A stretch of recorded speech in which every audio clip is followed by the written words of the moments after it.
오늘은 제 그 연구 테마이기도 한 성소수자에 대해서 발표를 하는데요. 뭐 질문이 있으시면은 그냥 그때그때 뭐 끝에까지 기다리시지 않고 그냥 그때그때 그 질문을 해주시면 제가 바로바로 답변을 하고요. 그리고 제가 나중에도 말씀드리겠지만 제가 올해 들어와서 한국어로 하는 게 처음입니다. 좀 어색한 것도 있고요. 제가 가끔 가다가 그 한국어로 단어가 안 나오면 영어 단어가 나올 거예요. 그러면은 그냥 예쁘게 봐주시고, 제가 설명은, 가능하면은, 알아들 수 있게끔요. 제 말을, 저희 더 알아들 수 있게끔 노력해서, 말씀을 드리겠습니다.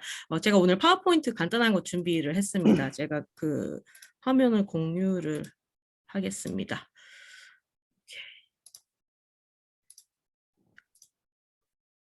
네, 그럼, sorry. 잠깐만요. 네, 잠깐, 죄송합니다.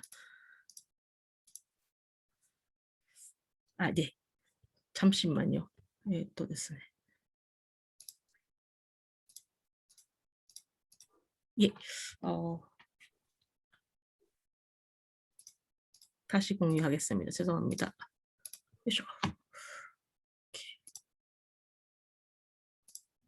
네, 그러면 오늘은요, 제가 일본 성소수자의 현실과 권리의 보장에 대해서 조금 말씀을 드리겠습니다. 지금 소개해 주신 바로요, 홋카이도 대학 삿포로에 있는 대학입니다. 그 맥주 만드는 맥주가 삿포로 맥주가 있는 데죠. 홋카이도 대학 공공정책대학원이라는 데 있습니다. 거기에서 동아시아 정치를 가리키고 있습니다. 일단 제 개인 소개만 잠깐 간단하게 하겠습니다. 지금 소개해 주신 바와 같은데요. 저는 캐나다 밴쿠버에서 태어나서 거기서 대학교까지 마치고 그다음에 대학원을 일본에 왔습니다. 저는 저희 부모님 할머니, 할아버지, 부모님 다 한국 분이신데요. 할머니, 할아버지 때 일본에 오셨고요. 그다음에 어머니, 아버지 둘 다 여기서 태어나시고 그다음에 캐나다에 이민을 갔습니다. 그래서 거기에서 제가 태어나서 거기서 자라서 뭐 여러 가지 이유로 일본에 또 뭐 저는 이제 일본에 와서 이제 대학원을 시작하게 되고 대학원 마친 지 이제 좀 꽤 오래됐습니다. 이제 홋카이도 대학에서 일한 지는 2016년부터 일했는데 99년부터 대학원에 와서 여기에서 정치학 박사를 끝냈습니다. 제 연구 테마는요, 동아시아의 박사 과정 때는 한국 정치를 메인으로 했습니다. 제가 김대중 정권의 복지 제도와 그다음에 젠더 정책에 대해서 썼고요. 그 후로는 제가 그때 당시에 참여했던 프로젝트가 있는데 경계 border studies, 경계 연구라는 아직 새로운 학문이긴 한데요. 그 프로젝트에 참여하면서 사실 제가 저도 이민이고 제 부모님도 이민이고 이민자이시고 할머니 할아버지도 다 이민자이신데 그거에 대해서 제가 본격적으로 연구는 안 해봤습니다. 근데 그 이유가 하나 있었습니다. 제가 제 얘기를 하는 거는 연구가 아니라고 생각했습니다. 연구는 객관적이야만 한다고 생각을 했거든요. 그래서 제 얘기는 제 얘기가 연구가 되지 않을 거라고 생각해서 계속 다른 거 하다가 경계의 연구란 프로젝트를 만나게 돼서 저랑 같은 사람들의 얘기를 이제 연구로 시작하게 됐습니다. 그래서 그게 2009년인데요. 그래서 지금 이 연구를 한 지는 이제 10년 이상이 됐는데, 동아시아의 이제 구체적으로는 동아시아의 이민 정책, 그다음에 젠더 정책 그런 거에 대해서 이제 지금은 연구를 하고 있습니다. 그러니까 마이너리티라는 말로 표현을 하면 이제 에스닉 마이너리티, 민족적인 마이너리티와 그다음에 성소수자, 섹슈얼 마이너리티 그런 분들에 대한 이제 연구를 지금 한 10년 동안 하고 있습니다. 연구 말고 좋아하는 것도 많습니다. 제가 스노보드를 되게 사랑하고 스노보드를 안 하면은 좀 몸이 이상합니다. 그래서 그 겨울에는 스노보드를 타고 이제 여름에는 이제 카누 타고 그런데 제가 밴쿠버에서 태어나서 지금 삿포로에서 있는데 모두들 너무 부러워하시지 마시고요. 여기 오른쪽은 제 이제 고향입니다. 밴쿠버의 그 토템포어 리그인데요. 여러분도 아다시피 밴쿠버, 캐나다는 선주민이 많습니다. 200 이상 있습니다. 그분들이 이제 만든 토템폴이 이 시내 많은데 이렇게 있고요. 그 다음에 겨울에는 이렇게 삿포로는 11월부터 이제 눈이 오는데 오늘 최석진 선생님이랑 김민자 선생님도 오늘 참여를 하고 계시는데 같은 홋카이도 대학에서 지금 근무를 하고 있는 두 분입니다. 11월 달부터 이제 눈이 오고 12월 되면 이렇게 하얗습니다. 네. 그 혼성만 선생님도 삿포로에 몇 번 오셨는데 그립지 않을까 싶습니다. 네. 저도 한번 갔습니다. 네. 선생님도 그럼 겨울에 오셨나요? 여름에 예, 오셨나요? 겨울에 왔습니다. 그러면 그때 하얗게 예. 그 시내가 하얀 그 경치를 보셨군요. 네, 그러면은 제 소개는 이만하고요. 오늘의 그 주제에 대해서 들어가겠습니다. 그냥 간단하게 젠더라는 개념에 대해서 조금만 소개하고요. 그 다음에 이제 사실 일본에 지금 있는 문제들 그런 거에 대해서 이제 좀 발표를 하겠습니다. 저희 이제 젠더 연구하는 사람들은 이제 물론 젠더라는 게 사회적으로 본 남녀의 역할 구분이라고 하지만 근데 그게 사실은 사회적으로 구축된 것이라고 socially constructed 그 생각이라는 것을 이제 물론 알고 있고요. 그다음에 생물학적 본질론 을 부정하고 있습니다. 그 시몬드 보부아르라는 철학자가 한 말이 있습니다. 그 women are not born, they become women. 여성이라는 거는 태어나서 여성이 아니라 여성이 된다라는 말을 합니다만 그 말과 같이 이제 생물학적 본질론은 우리는 부정을 하죠.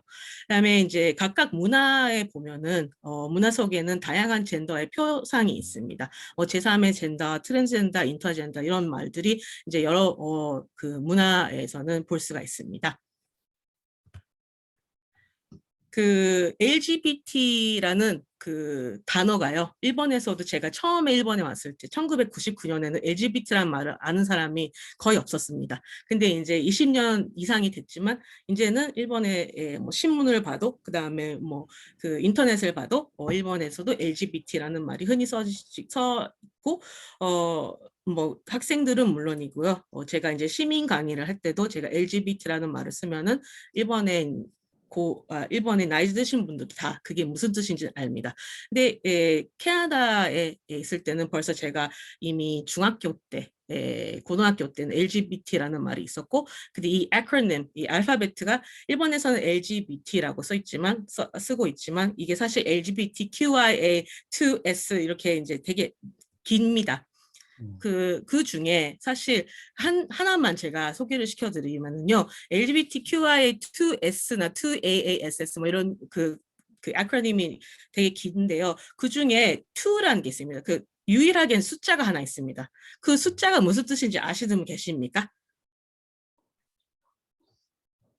이게 그 LGBTQ 뭐 IA까지는 다들 알고 계실 것 같습니다. 뭐 LGBT는 lesbian, gay, bisexual, transsexual, 뭐 Q, queer, questioning, I, intersex, A, asexual 이렇게 다들 이제 하나씩 알파벳가 의미가 있습니다. 2라는 게요. 이게 그 저기 북미에서 나온 이제 개념인데 그 선주민들 미국이나 캐나다의 선주민들이 그 선주민들 다가 아닙니다만 어떤 이제 각각의 이제 몇 개의 이제 선주민들이 그 two-spirited 혼이 두 개 있다라는 말을 씁니다. 근데 그게 그분들의 이제 옛날부터 그분들의 문화에서는 여성과 남성의 혼이 있다는 사람들이 있었습니다. 근데 그 사람들은 그 선주민 안에서는 차별을 당하는 분들이 아니라 존경받는 분들이었습니다. 이 사람들은 뭐 사람들이 되게 문제를 갖고 있거나 뭐 아니면은 뭐 그 안 좋은 일이 있거나 그런 게 있으면 이제 상담을 하는 사람들이었답니다. 네, 물론 이제 현대화, 근대화, 현대화하면서 그런 분들이 이제 차별을 받기 시작하죠. 근데 그 2라는 게 LGBTQIA 2라는 숫자가 들어있는 거는 이분들의 그 문화에 이제 문화를 존경하기 위해서 2라고 쓰여 있습니다. 이거는 사실 일본에서도 잘 모르고 있습니다. 그래서 이게 그 캐나다의 그 선주민의 이제 사진입니다만 그분들을 이제 찍은 사진인데 이분들은 그 생물학적 몸은 남성이고 그 다음에 이제 자기를 표현할 때는 여성으로 표현하는 사람입니다. 그러니까 옛날에 이제 우리식으로 얘기하면 트랜스젠더죠. 근데 이분들이 그런 그분들의 그 문화 안에 그런 그 문화가 있기 때문에 그 투 스피리트라는 거를 이제 LGBTQI의 그 아크로님에 들어가 있습니다. 네. 그 최근 이제 일본에 관련해서 사건이 하나 되게 큰 게 있었습니다. 2015년에 6월 달에 히토츠바시라는 대학교가 동경에 있습니다만 거기에서 아우팅 사건이 있었습니다. 그 학생이 히토츠바시 대학의 법과대학에서 로스쿨에서 어떤 남자 학생이 그 라인 아프리에 이제 자기가 좋아하는 친구가 있었습니다. 그 친구한테 이제 고백을 했는데 그 친구가 그 고백을 받은 친구가 그 친구한테 고백을 받았다라는 것을 아우팅을 하고 얘가 게인갑다 이렇게 아우팅을 라인에 그 9명 있는 라인 그룹에 그거를 썼습니다. 근데 이 친구가 그 고백한 친구가 거기에 너무 충격을 받아서 자살을 했습니다. 이게 이제 벌써 6년 전의 사건이지만 큰 사건이 됐습니다. 그 후로 이제 대학교에서도 많은 대학교에서도 그런 카운슬링 하는 분들을 전문적인 사람들을 학교에 이제 배치를 하고 그리고 이제 이런 일이 다시는 없도록 그런 이제 조치를 이제 많은 학교들이 그런 거를 이제 준비를 하고 했습니다. 이 사건이 이루고 난 뒤에. 네, 일단 그 트랜스젠더의 역사를 잠깐 보면요. 역사적으로는 트랜스젠더라는 거는 병으로 취급이 됐죠. 근데 이제 현재 사회에서는 물론 병이 아니고 이거는 사회적 실태에서 모순이 생기면 거기에서 이제 발생하는 인색의 궤적이라고 이제 생각을 할 수 있습니다. 그게 무슨 뜻이냐면은 우리가 바깥에 보면은 남자인데 여성같이 이제 그 행동을 하거나 아니면 여성의 옷을 입거나 그런 사람들을 보면은 그게 이상하다. 그게 이상하니까 그분들의 이름을 붙여야 됩니다. 그죠? 그게 이상하지 않으면 그 사람들을 부를 이름을 붙일 필요가 없습니다. 근데 우리가 사는 이 세상에서는 그 생물학적인 이제 성이 있고 그 성이 이렇게 행동을 해야 된다라는 이제 그 고정관념이 있지 않습니까? 스테레오타입이라고 하죠. 스테레오타입이 있는데 그 스테레오타입에 맞지 않는 행동을 하면은 이 사람은 이상해. 이 사람은 남자 같지 않아. 이 사람은 여자 같지 않아. 근데 그 이상하다라는 그게 사실 우리가 그거를 이상하다고 생각 안 하면 그걸 따로 말로 표현할 필요가 없죠. 근데 그게 이상하니까 우리가 그분들을 트랜스젠더라고 얘기를 해야 됩니다. 근데 뭐 일본에서도 이제 일본 이제 옛날 말이 있습니다만 주닌 토이로 different strokes for different folks라고 영어로도 말하지만 한국에서도 각인각색이라고 말이 있다고 들었습니다. 그러니까 물론 우리 인구가 여기 세계 인구가 이렇게 많은데 어떻게 남자와 여성이랑 딱 두 개만 있을 수가 있죠. 그거는 참 이상한 생각인데 근데 우리는 그런 사회에 지금 살고 있습니다. 하지만 뭐 남성 여성 떠나서 이제 뭐 머리 색깔도 그렇고 눈 색깔도 그렇고 뭐 성격도 그렇고 한 사람 한 사람의 개성이 있는데 그분의 그거를 개성이라고 생각을 안 하죠. 네, 하지만 우리는 그리고 제가 참 일본에 처음에 왔을 때 되게 이상하게 느꼈던 게 혈액형을 물어보더라고요. 그래서 제가 혈액형이 B인 것 같다고 하니까 사람들이 되게 그거에 대해서 반응이 좀 이상했습니다. 나중에 알아봤더니 일본에서는 혈액형에 대해서 따라서 성격이 정해져 있다고 하더라고요. 근데 한국에서도 그렇게 얘기한다고 들었습니다. 근데 그거는 인간이라는 게 이렇게 많은데 똑같은 얘기죠. 어떻게 네 개만 그렇게 분류가 되겠습니까? 그거는 참 이상한 생각이라고 드는데 참 처음에는 좀 재밌지만 이상하다고 생각했는데 우리 삶이 딱 두 개로 나눠진다. 남성이랑 여성이랑 딱 두 개로만 나눠진다는 거는 사실 좀 이상한 생각입니다. 이제 트랜스젠더 성소수자들의 이제 공통적인 바램이라는 게 있습니다. 그 사람들이 그 승인을 recognition 승인을 이제 바라죠.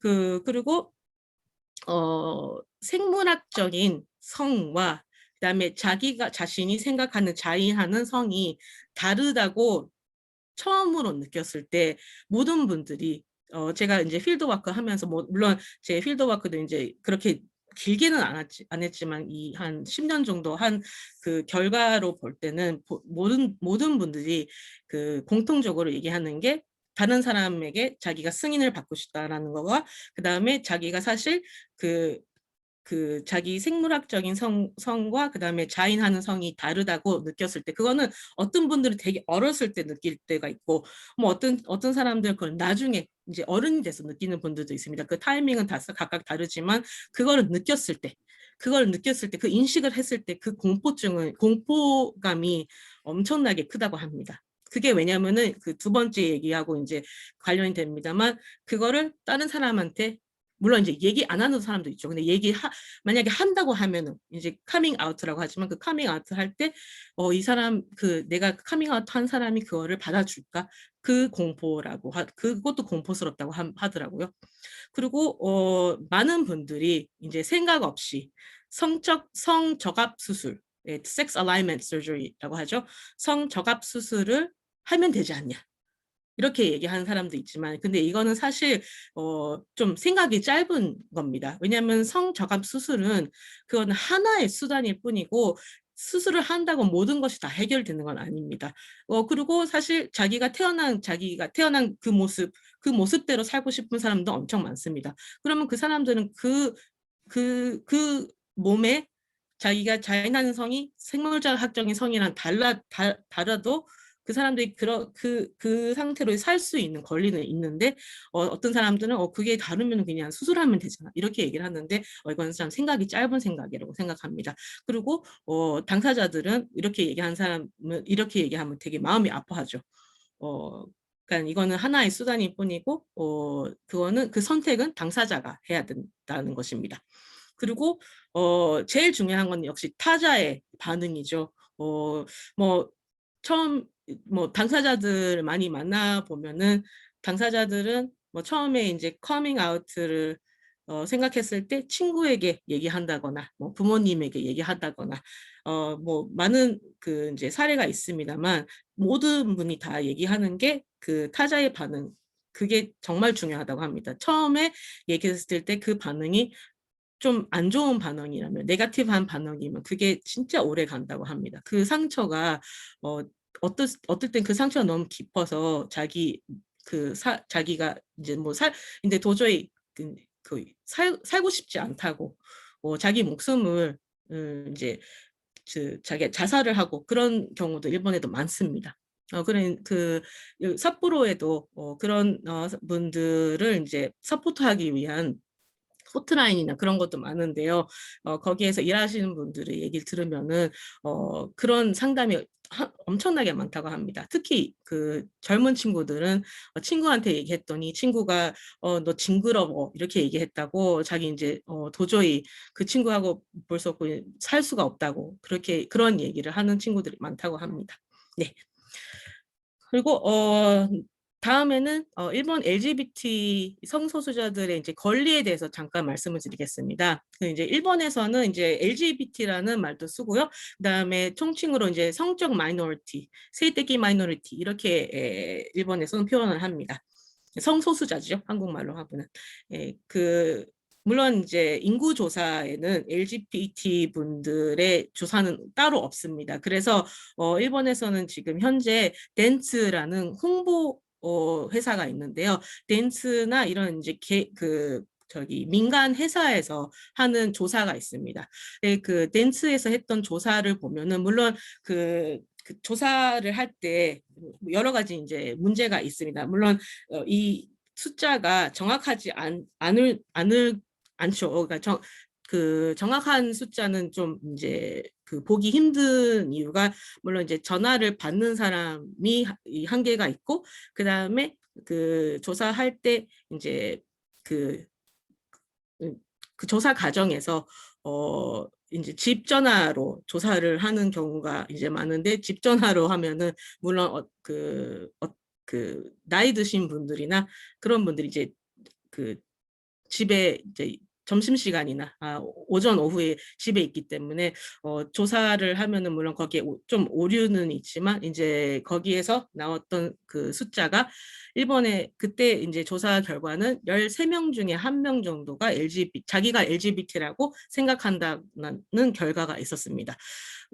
이 숫자는 일본에서 AB형 이나 왼손잡이 사우스포ですね. 그 left-handed 왼손 쓰는 분하고 거의 같은 숫자입니다. 한 8% 정도로 이제 나오는데 물론 이제 다른 회사에서 하는 그 자료를 보면은 뭐 10명 중에 하나 이렇게 나오는 데도 있는데 약간 그냥 그 참고로 이 정도의 그 지금 퍼센티지가 자기가 LGBT라고 생각하는 분들이 있습니다. 일본의 현행 법률에 보면은요, 성적 지향을 보호되지 않아요. 그리고 일자리나 뭐 교육 현장에서 발생하는 차별에 관해서는 법적 처벌은 없습니다. 그리고 일본의 지금 헌법에는 물론 평등을 존중하는 헌법이지만 거기에 뭐 차별을 금지하는 사항도 많이 있습니다. 하지만 동성 파트너로부터의 폭력에 대해서는 아직 법적 조치가 없습니다. 일본에서는 2001년에는요, 배우자로부터의 폭력 방지 및 피해자의 보호에 관련한 법률이 실행됐습니다. 근데 여기에는 동성 파트너는 안 들어 있습니다. 그리고 일본은 1978년에 그 United Nations International Covenant on Civil and Political Rights 시민적 및 정치적 권리에 관한 국제 규약을 채택을 했는데요. 그러니까 모든 사람들에게 권리가 있다는 거를 이제 일본도 헌법에도 써 있고 그다음에 국제 규약도 다 채택을 하고 있는데 아직까지 동성 파트너 폭력에 대해서는 아직 조치도 없고요. 그다음에 성적 지향을 보호하는 법률은 없습니다. 그리고 일본에는 그 남녀 공용 기회평등법이라고 있는데요. 이게 1986년에 시행이 됐습니다. 그 성희롱이나 성차별 개선에 일정 정도의 성과는 있었습니다. 하지만 성적 정체성에 대한 차별까지는 아직 확정이 되지 않는 사항입니다. 트랜스젠더에 관련된 법안 등에 좀 소개를 시켜드리겠습니다. 성별에 대해서는요, 일본에서는 2003년에 7월에 성동일 성장애자 성별 취급에 관한 법률이라는 게 제정이 되고 그 다음 년에 2004년에 시행이 됐습니다. 성적합 수술을 받고 이 법률에서 중요한 것만 제가 말씀을 드리겠는데요. 이 법률이 생기고 나서 이제 자기의 성을 이제 호적상 그 주민표상 바꿀 수 있게 됐습니다. 하지만 거기에 조건이 있습니다. 조건이 뭐냐면은 성적합 수술을 꼭 받아야 합니다. 그리고 아이가 없어야 합니다. 그리고 혼인 관계에 있으면 안 됩니다. 이 모든 조건을 채우는 사람은 자기 성을 법적으로 바꿀 수가 있습니다. 근데 이 조건에 대해서는 국제연합에서도 이게 인권 침해라고 몇 번 이제 일본에 대해서 항의가 있었습니다. 왜냐면은 일단 꼭 수술을 해야 된다 하고 그다음에 아이가 없고 그다음에 혼인 관계가 없다는 거는 그 사람의 그 권리를 이제 뺏는 거잖아요. 그래서 일본에서도 당사자들은 물론이고요. 해외에서도 이 조건에 대해서는 많은 비판이 있습니다. 한 가지만 제가 더 말씀을 드리자면요. 되게 어렵네요. 성정합수술에는 그 호르몬 치료가 꼭 받아야 됩니다. 이게 법적으로 꼭 이제 정해져 있는데요. 그 호르몬 치료는 평생 동안 받아야 된다고 합니다. 근데 그 호르몬 치료는 일본에도 일본의 국민건강보험이 있는데요. 거기에서 제외됩니다. 그러니까 한 호르몬 치료 받을 때 그게 10,000엔부터 20,000엔 정도가 이제 그 돈이 드는데요. 그거를 그 당사자가 이제 다 그 자기가 이제 그거를 부담을 해야 되고, 그다음에 그 수술조차도 다 이제 보험이 제외돼서 그 본인이 그거를 이제 그 책임을 져야 됩니다. 그다음에 그러니까 그런 이제 금전적 부담이 많고요. 그다음에 그 정신적인 그 케어 같은 거는 지원도 안 됩니다. 그런 지원도 아직까지 부족하고 있습니다. 근데 하지만 그 일본에서 처음으로 이 법이 이제 실행되고 나서 성을 바꾼 그 케이스가 있는데, 그게 2004년 7월 28일 날 이 법률이 시행됐던 그 2004년도에 오키나와의 나하시의 그 지방재판소, 지방법원에서 처음으로 실행됐습니다. 그리고 일본의 이제 헌법, 그다음에 민법을 보면요, 결혼에 대해서 이제 법률이 있습니다.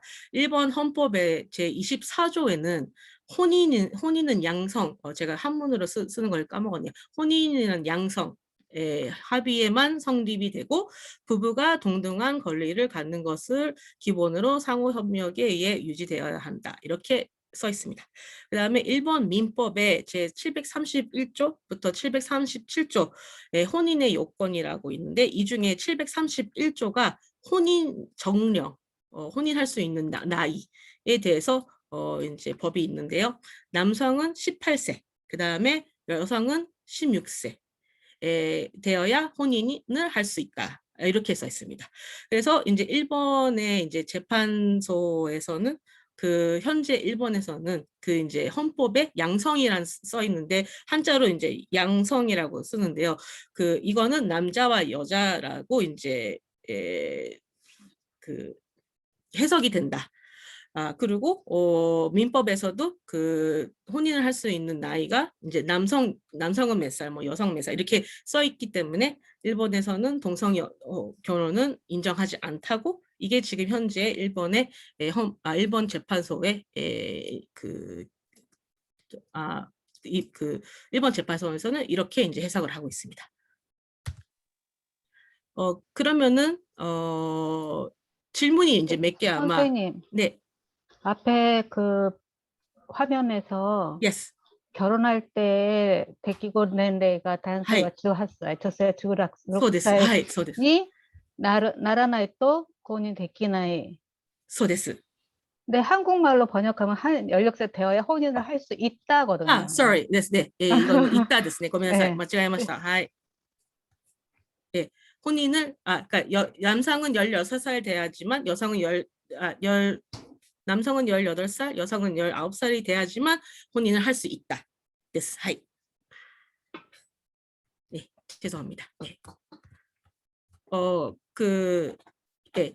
그러면은 이제 일본에서, 그러니까 지금 현재 그러면은 일본에서 법률이 이렇게 돼 있습니다만, 그러면 여러분들이 그 질문이 아마 몇 개 생길 것 같습니다.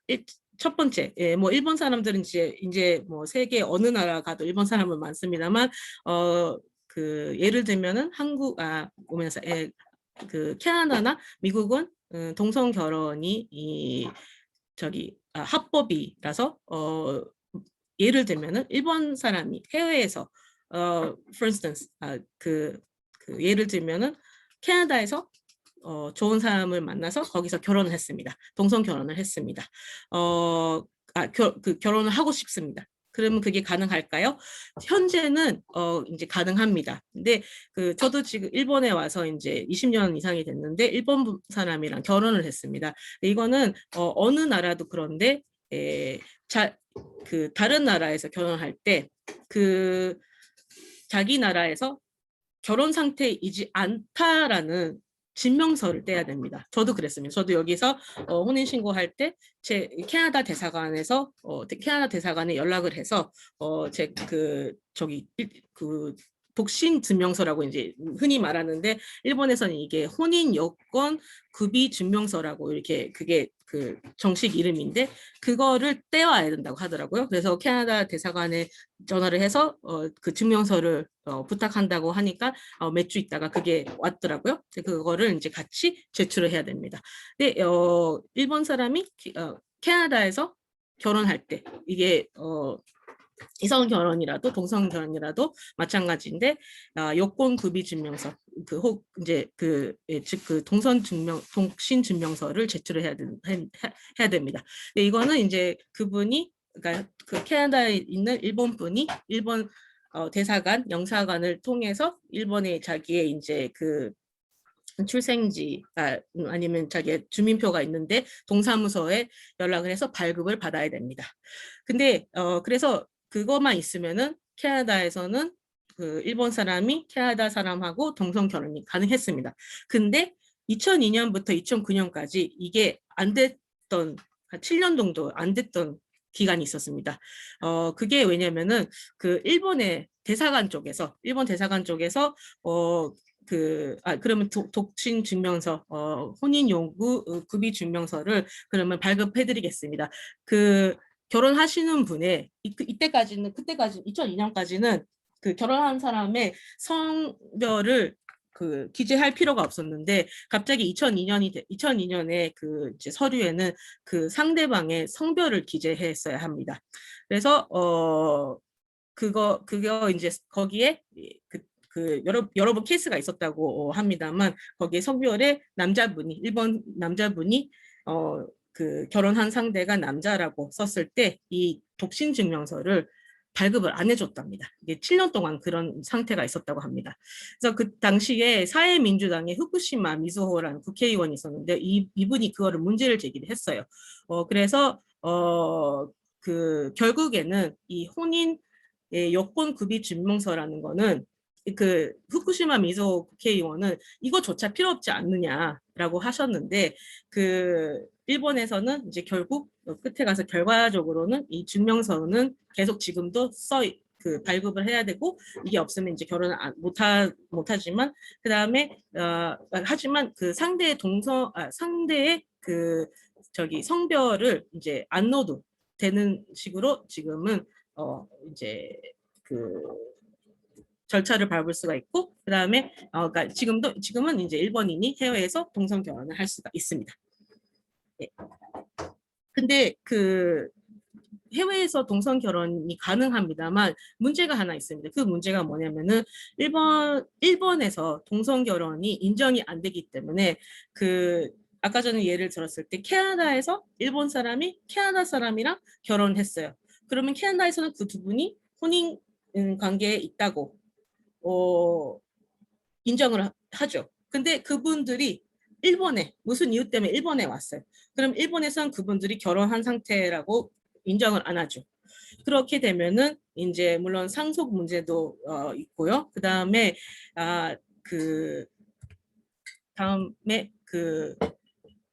이거는 사실 있었던 케이스인데요. 해외에서 이제 캐나다 사람이랑 일본 사람이랑 캐나다에서 결혼해서 거기서 살고 있다가 그 일본 분이 외동 아들이었습니다. 그런데 이제 부모님하고 자기가 이제 카밍을 아웃을 하고 부모님은 그걸 받아들이지 못했습니다. 그래서 부모님들하고 이제 계속 안 보고 살다가 아버지가 돌아가시고 그 다음에 어머니 혼자 계신데 그 어머니조차도 건강 상태가 너무 안 좋아졌습니다. 네, 외동 아들이기 때문에 그래도 자기가 이제 돌보아야 된다라고 생각해서 같이 자기 파트너랑 캐네디안 파트너랑 일본에 오려고 했습니다. 여기가 문제가 됩니다. 그 해외에서 동성 파트너와 함께 일본에 올 수 있는가 이게 문제가 되는데요. 부양을 받는 배우자의 경우 가족 체류라는 게 일본의 비자 중에 하나 있습니다. 근데 이거는 혼인 관계에만 됩니다. 그래서 그 일본의 입국 그 체류 심사 요령이라는 게 있는데 거기에 따르면 가족 체류는 배우자는 가족 체류에 거기에서 이제 말하는 배우자는 외국에서 성립된 동성 결혼은 포함되지 않는다고 합니다. 그래서 결국 그분은 사실 있었던 일인데 그분은 캐네디안 남성분은 일본의 영어 선생님으로 이제 여기 영어 학원이 되게 많습니다만 영어 학원에 이제 그 일을 잡을 찾고 거기에서 이제 스폰서십을 받고 이제 그 노동 비자로 와서 일본에 같이 살았습니다. 지금도 계속 살고 있는데 혼인 관계가 아니기 때문에 그 일본 사람은 일본 그 컴퍼니에서 일본 기업에서 지금 일하고 있는데 그 결혼 상태가 있으면은 여러 혜택이 다 거기에 그분들은 여러 혜택이 있는데 혜택도 하나도 못 받고 일단 그래도 회사에 자기 파트너가 있는데 그 같이는 살아야 되지 않느냐라고 네고시에이션을 해서 같이 살고는 있는데 다른 혜택은 하나도 못 받고 있습니다. 그런 경우가 종종 있다고 다른 이제 그 인터뷰하면서 그런 이제 애들이 많다고 들었습니다. 네, 다른 자격으로 이제 일본에 올 수뿐이 없는 상황. 네, 지금 이 상황은 그렇습니다. Sorry. 이거는 네. 그리고 그 관련해서 2년 전에 뉴스가 하나 있었는데요. 2019년에 3월 이제 이거는 하핑턴 포스트에서도 이제 보도를 했었는데 그 외국 국적의 동성 파트너에게 체류 허가를 내린 그 사건이 하나 있었습니다. 그 사건을 조금 더 자세하게 말씀을 드리면은 일본 분하고 대만 분이 일본에서 같이 이제 동성 파트너로 같이 살고 있었는데요. 그 대만 분은 여기 일본에서 이제 그 기업에서 일하는 사람이었습니다. 근데 그 2019년 3월이면은 이제 코로나가 이제 코로나 전이죠. 죄송합니다. 코로나 전이었는데 대만 분이 일하고 있던 기업에서 문제가 있어서 해고를 당했습니다. 근데 해고를 당하면은 외국 사람은 저도 마찬가지입니다만 해고를 당하면은 여기에 일본에 체류하는 이유가 그러니까 일을 하고 있기 때문에 체류 허가가 있습니다. 그러니까 그 일이 없어지면은 여기에 체류할 이유가 없습니다. 그러니까 비자가 끊기죠. 근데 이 대만 분이 그 해고를 당하고 비자를 경신할 수가 없었습니다. 만약에 이분이랑 일본 분이랑 그 동성 결혼이 일본에서 합법이었으면은 결혼한 상태로서 이제 가족 체류가 가능하고 물론 같이 있을 수가 있었는데 일본에서는 동성 결혼이 아직 인정이 안 되기 때문에 이 대만 사람이 그 비자가 끊기고 나서 귀국해야 되는 이제 상황이 있었습니다. 그런데 여기는 하나 더 사유가 있는데요. 그 일본 분이 몇 년 전부터 계속 몸이 아프고 그리고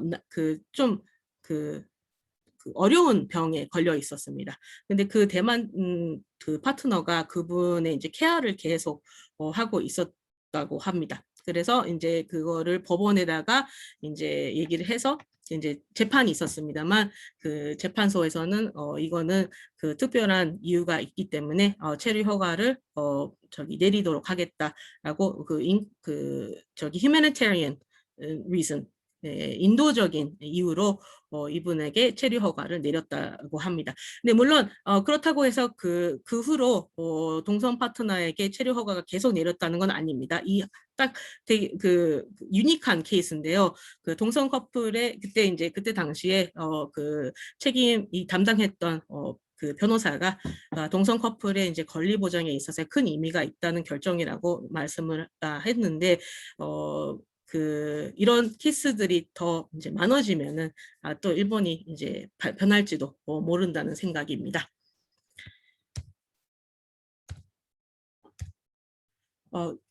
지금 현재 일본에 있는 제도에 대해서 잠깐 말씀을 드리겠는데요.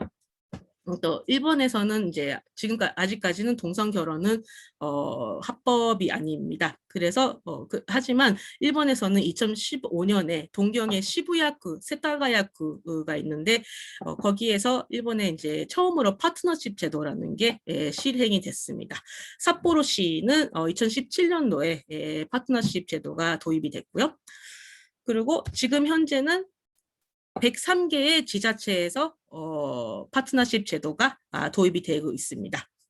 되어 있습니다. 여기에 핑크색 이 점이 있는 데죠. 여기에 제도가 있는 이제 그 도시이고요. 그다음에 그 대부분 여기 파란색 이 색깔하고 이 색깔도 일부분 제도가 있는데 아니면 전액에 이제 제도가 있는데 이렇게 해서 여기 이 색깔이죠. 제일 라이트한 블루 여기만 지금 제도가 없는 데인데 이렇게 그 보시면은 그 이제 없는 데가 더 적죠. 그러니까 많이 이제 커버리지가 많이 전 옛날보다는 커버리지가 이제 확대했는데 지금 인구 커버율로 37%라고 합니다. 이게 2011년 3월이니까 이제 3개월 전인데 그 시점에서 103개의 지자체 그다음에 1741 커플이 이 제도를 이제 그 제도하에 이제 파트너십 그 이제 서티피켓을 그 이제 받아서 받아 있는 상황입니다. 그다음에 일본의 이제 정당의 입장과 그다음에 그 지원에 대해서 잠깐 말씀을 드리겠는데요. 일본은 조금 전만 해도요. 그 일본 정당 이제 메인 정당이 자민당 그다음에 민주당인데요. 물론 자민당은 동성 결혼에 대해서 물론 반대하시는 이제 국회의원들이 많고요. 그다음에 LGBT 권리에 대해서도 그렇게 적극적이진 아닙니다.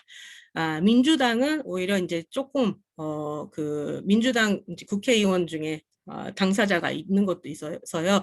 LGBT 권리에 대해서는 이제 많은 관심이 있고 동성 결혼에 대해서는 꼭 이제 합법화해야 된다는 거는 아직 뭐 밖에서는 그렇게 크게 얘기를 안 하고 있습니다만 그래도 일정적인 이제 이해를 이제 보여주고 있고요. 뭐 공산당이나 이쪽도 그 동성 결혼에 대해서는 크게 아직 입장을 얘기 안 하고 있습니다만 그 파트너십에 대해서는 이제 그 공산당도 그거는 꼭 해야 된다라고 이제 입장을 이제 밝히고 있습니다. 제가 한 가지 말씀을 안 드린 게 있는데요. 일본의 이 파트너십 제도라는 거는 흔히 이제 미국이나 뭐 캐나다나 뭐 유럽에서 말하는 시블 유니언하고 다릅니다. 그 일본에서 말하는 파트너십 제도는 이거는 법적으로 아무 효과는 없습니다.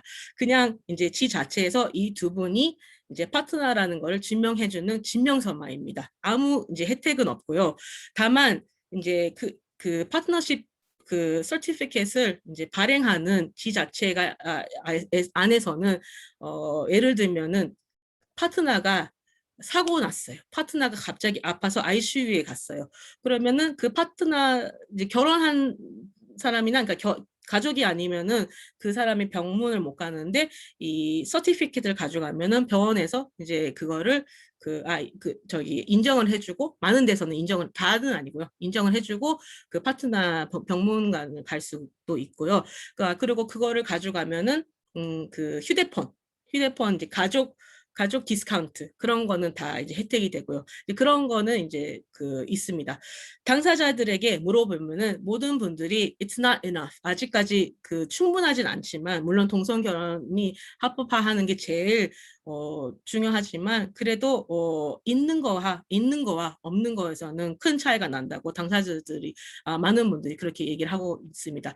그 두 사람이 파트너라는 거를 물론 법적으로는 아니지만 인정해준다는 그 자체가 그분들한테는 위로가 된다고 그렇게 말씀하시는 분들이 많습니다. 근데 이제 공산당 같은 경우는 일본의 이제 동성 결혼에 대해서는 아직 입장을 밝히지 않았습니다만 이제 뭐 그 미국이나 캐나다나 뭐 유럽에서 이제 흔히 그 말하는 시블 유니언 그거는 그거에 대해서는 찬성을 한다고 이제 밝히고 있는 중이고요. 일본에서는 사실 일본 지자체에서 이제 많은 노력을 하고 있고, 그 다음에 일본의 그 LGBT 위원 연명이 있습니다. 그리고 일본 지자체 위원 연명이 있는데요. 이게 처음에는 지자체 위원으로서 그 처음에 시작한 게 지금은 이제 국회의원까지도 있습니다. 그 일부입니다만 일본의 지금 참의원, 그 상의원, 그 다음에 그 시의원들 그 일부만 제가 여기에 리스트를 했는데, 이 모든 분들 다 여기 이시가와 타이가산도 그렇고, 오츠시 카나코산도 그렇고, 그다음에 마츠우라 다이고산도 그렇고, 지금은 다 국회의원입니다만 원래는 이분들도 다 지자체 위원으로 시작했던 분들입니다. 그래서 일본 당사자들의 이제 그 representation은 지자체에서 처음 시작하고, 이제 그게 이제 조금씩 이제 국회의원들도 이제 그 늘고 가는 이제 그런 이제 추세입니다.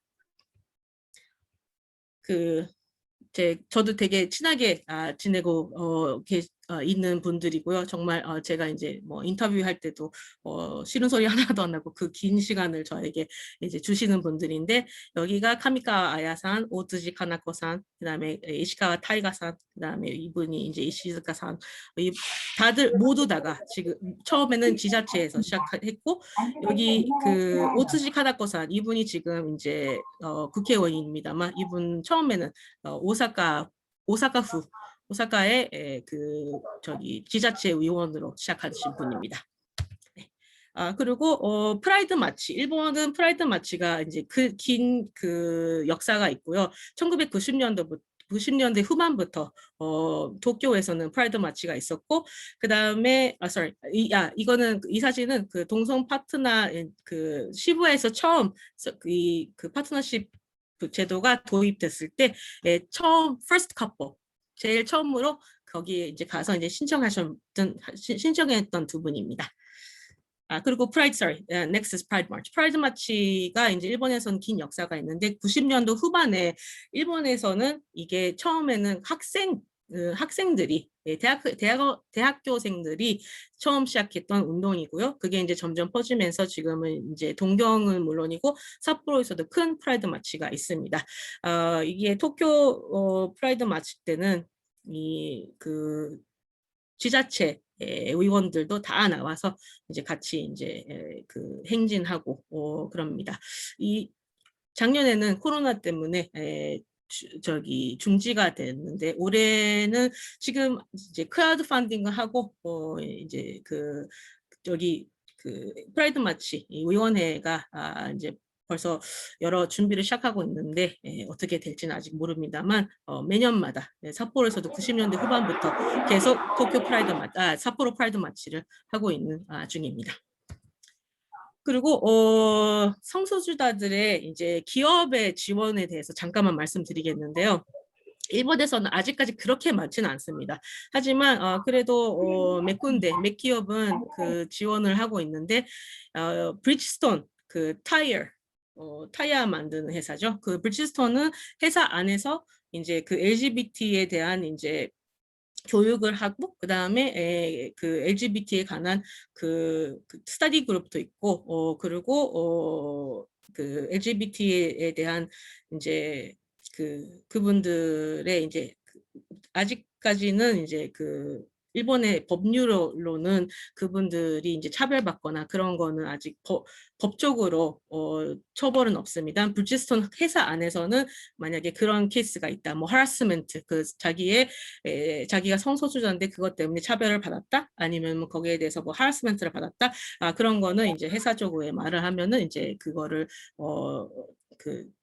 중요하게 이제 여기고 거기에 대한 철저한 이제 조치를 한다는 걸 이제 몇 년 전부터 브리지스톤은 하고 있고요. 그 다음에 일본 그 Japan Railways, JR 그 히가시니혼, 일본의 그 JR이 홋카이도, 히가시니혼, 이시니혼, 큐슈 이렇게 있는데요. JR 히가시니혼, 동경을 포함한 그 히가시니혼에서는 거기에서는 이제 동성 파트너가 있으면은 이제 결혼한 사람하고 거의 같은 이제 혜택을 이제 주고 있습니다.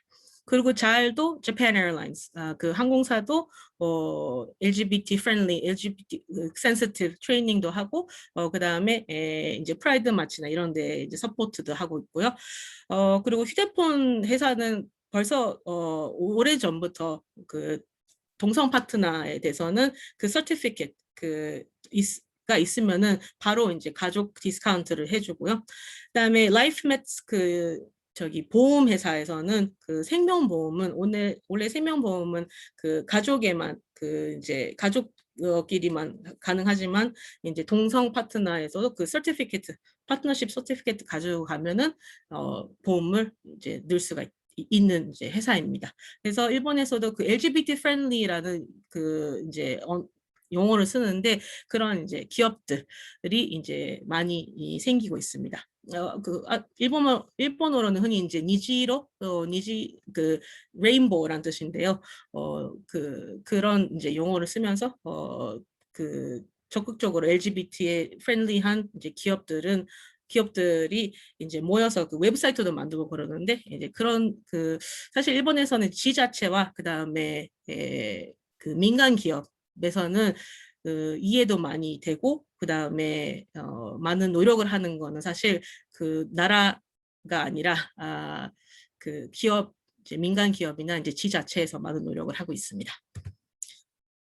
그리고 올해 들어가서 큰 이제 사건이라보다 이제 사건이죠. 그러니까 있었는데 3월 17일 날 딱 3개월 전이네요. 삿포로 이제 여기 지방 법원에서 동성 결혼을 불허하는 거는 이헌이라고 판결이 났습니다. 이게 처음으로 이제 그런 판결이 났는데 이제 당사자들도 물론이고 여기 삿포로에 있는 많은 이제 단체들도 그날 아침에 법원 앞에서 기다리면서 이제 그 결과를 듣고 다들 이제 눈물 흘리면서 그래도 이게 하나의 승리라고 해서 크게 보도도 났습니다. 네, 그리고 마지막에 그냥 비교로서 그 마지막에 대만 사례, 대만에 관해서도 조금 이제 연구를 하고 있기 때문에 대만 사례를 잠깐만 제가 말씀드리면요.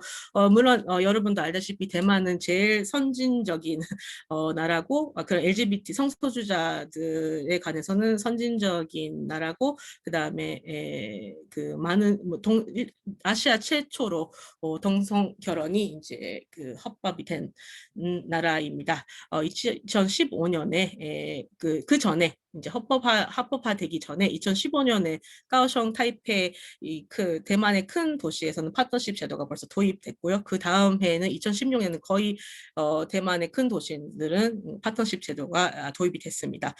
근데 그 다음 해 2017년엔 대만의 대법원에서 동성 결혼을 금지하는 것은 그 헌법에 어긋난다, 이헌이다라는 판결을 내리면서 2년 안에 2019년 까지 동성 결혼을 실시할 것을 이제 명령을 했습니다. 그거 말고도 이제 2007년, 2008년에 고용관계 법률이 개정이 됐는데 성적 취향 차별에 대해서 벌금형이 이제 생기고 그다음에 2015년 이후에는 성적 적합수술 안 해도 성별을 바꿀 수 있다고 이제 법률이 바뀌었다고 합니다. 그다음에 여론조사를 하면요, 제가 최근 2017년에 물론 이제 2019년에 동성 결혼이 합법화됐기 때문에 그 전에 이제 여론조사를 보면은 2017년도에서의 당시에는 벌써 70% 이상이 LGBT의 동등한 권리를 부여해야 된다라고 응답을 했고 그다음에 53%가 반 이상이 동성 결혼을 인정해야 된다고 이제 답변을 했다라고 여론조사에 나왔습니다.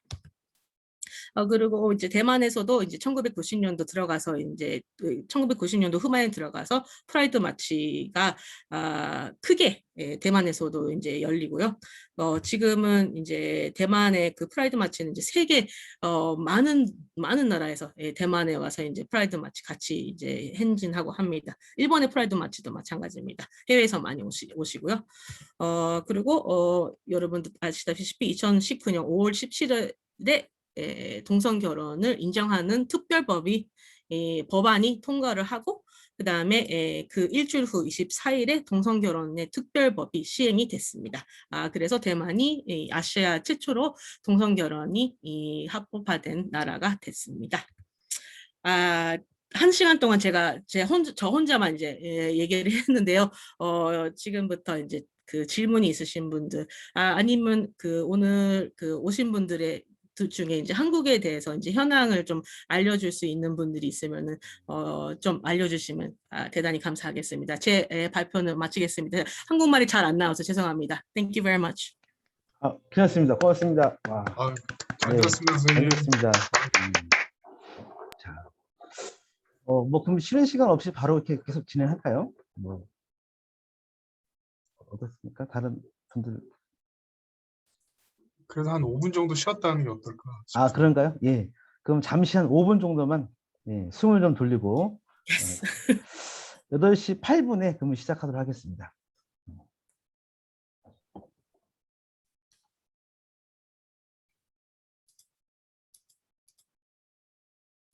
듣기 불편하지 않았었습니까? 괜찮았었습니까? 예. 괜찮습니다. 듣기 아주 좋았습니다. 똑같다. Thank you. 예. 그 영어 이렇게 섞어 쓰셔도 다 알아듣습니다. 저희들. 네. 그럴 줄 알고 제가 일본어까지 소화할 수 있습니다. 예. 그리고 개념도 많이 나왔는데 그 용어 자체가 굉장히 정확하게 말씀해 주신 것 같아요. 감사합니다. 일단 그 검색할 수 있는 건 제가 검색해서 했는데 근데 그 오타도 좀 있더라고요. 죄송합니다. 그거는 저기 선생님 말씀으로는 전달이 그렇다라고 되겠습니다. 얘기했는데 내용만 없다라고 이렇게 적혀 있어가지고 다들 다 이해했습니다. Thank 그 you. 정도는 네. 그 코로나 전에는요, 그 진짜 한 달에 한 번씩 되게 많을 때는 정말 한 달에 한 번씩 한국에 출장 가고 그래서 한 달에 한 번씩은 꼭 쓰기 때문에 잊어먹지 않고 그 빨리빨리 이렇게 나오기도 했는데요. 지금 거의 2년 동안, 1년 반 동안 한국에 안 가서 한국말도 저기 최서진 선생님이랑 김인자 선생님이라고 막 얘기하고 그래서 그것도 지금 코로나 때문에 학교에 다들 못 오시고 그러니까 그 연습도 많이 못해서요. 죄송합니다. 아니요. 잘 들었습니다, 선생님. 네. 오늘 내용이 너무 좋았어요. 아무튼 좀 이따 뵐게요. 네. 네.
네, 채팅창에 글이 하나 올라왔습니다. 예, 질문이에요. 예.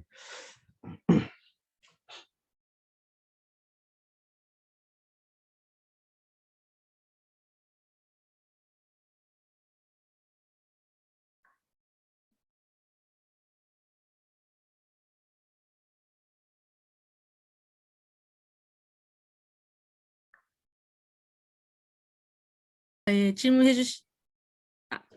질문해 주신 분, 감사합니다. 여기 질문해 주신 분의 여기 채트에도 써 있는데요. 일본도 사실 그 절차가 되게 까다롭습니다. 그 법원에 가서 이제 그 여러 가지 서류를 이제 제출을 해야 되고 해서 그 서류를 정리해 주는 거는 이제 변호사나 아니면 이제 행정서사, 그거 절차에 되게 그걸 잘 아시는 분들이 이제 하는데 아마 이거는 한국도 마찬가지고 세계 어느 나라나 비슷한 사항이 있습니다만 남성의 경우, 그러니까 남성 또 생물학적 이제 성이 남성인 경우 이제 일본에서는 사실 남성하고 일단 LGBT를 놔두고도 남성하고 여성의 불평등이 아직까지 심합니다. 그래서 지금 코로나 상태 안에서도 그러는데 이제 많은 일본에서는 이제 풀타임으로 일하는 분들이 이제 70% 이상이 남성입니다. 그리고 파트타임으로 일하는 분들은 여성이 많습니다. 그래서 이제 LGBT 같은 경우도 생물학적인 성이 남성일 경우는 이제 풀타임으로 일하는 사람들이 많습니다. 그런 분들은 이제 인컴이 많기 때문에 변호사한테 이제 부탁을 할 수도 있고 이제 그런 거를 부탁하는 이제 여유가 있긴 합니다만 이제 여성 같은 경우는 이제 파트타임을 일하는 분들이 많은 경우도 많고 그래서 그런 분들이 이제 인권단체 이런 데 찾아가서 도움을 청하고 합니다. 일본에 이제 삿포로가 200만 도시입니다만 삿포로 같은 경우도 이제 단체들이 이제 많습니다. 그런 단체 이제 제가 친하게 지내고 있는 이제 단체들이 몇 개 있는데 거기에는 이제 변호사들도 참여하고 있어서 이제 금전적인 financially 좀 부족하신 분들은 이제 그런 단체에 이제 부탁을 해서 그 단체에 도우는 이제 변호사들에게 이제 부탁을 하곤 합니다. 그냥 참고로 말씀드리면 이제 이번에 삿포로의 지방 법원에서 이번에 동성 결혼을 인정하지 않는 거는 헌법에 어긋난다라고 이제 판결이 있었는데 변호사 그걸 담당했던 변호사가 몇 명이 있습니다. 그 중에 한 명이 카토 변호사라고 있는데 그분은 사실 어떻게 하다가 다른 이유로 이번에 이 재판 때문에 아니라 다른 이유로 카밍아웃을 하고 이제 삿포로에서 좀 유명한 이제 변호사가 됐는데 그분이 여기 단체에 서포트를 많이 하고 있습니다. 그분이 그런 이제 인도적인 차원에서 그런 분들이 도와주고 있고 그럽니다. 예. 네, 질문에 충분한 답이. 올해 3월에 저 질문이 하나 있는데요. 예. 올해 3월에 삿포로 판결이 나게 된 원래 사건은 어떤 거였습니까? 여기 삿포로에 이제 거주하고 있는 분이 여성분이 자기 파트너랑 이제 결혼을 하고 싶어 했는데 일본에서는 동성 이제 결혼이 또 허가가 안 되기 때문에 거기에서 시작했습니다.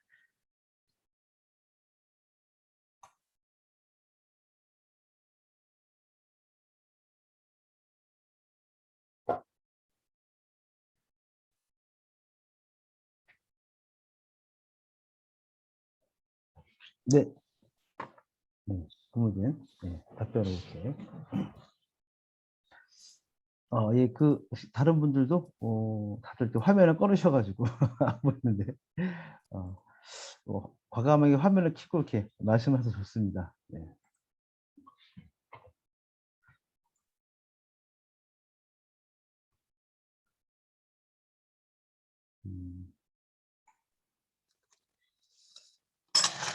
네, 안녕하세요. 저는 그 한국 게이 인권운동단체 친구사에서 활동하는 이종걸인데요.